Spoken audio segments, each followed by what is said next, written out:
আজকে খুব সুন্দর একটা দিন, তো রান্নাঘরেও যেতে ঠিক ইচ্ছা করছে না। একটু বসে ভাবছি কী করি, সামনে ঝকঝক করছে রোদ, জানলাটা খোলা, তাই ভাবছি রবীন্দ্রনাথ ঠাকুরের হারজিত কবিতাটা একটু চেষ্টা করে তোমাদেরকে একটু শোনাই। হারজিত রবীন্দ্রনাথ ঠাকুর। ভীমরুলে মৌমাছিতে হলো রেষারেষি, দুজনায় মহাতর্ক শক্তিকার বেশি। ভীমরুল কহে আছে সহস্র প্রমাণ, তোমার দংশন নহে আমার সমান। মধুকর নিরুত্তর ছল ছল আখি, বনদেবী কহে তারে কানে কানে ডাকি। কেন বাছা নত শির এ কথা নিশ্চিত, বিষে তুমি হার মানো মধুতে যে জিত।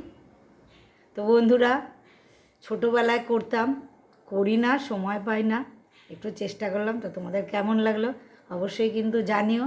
তাহলে মনে করো আগামী দিনে আরেকটু চেষ্টা করব। তাহলে আজ কিন্তু আসি, টাটা।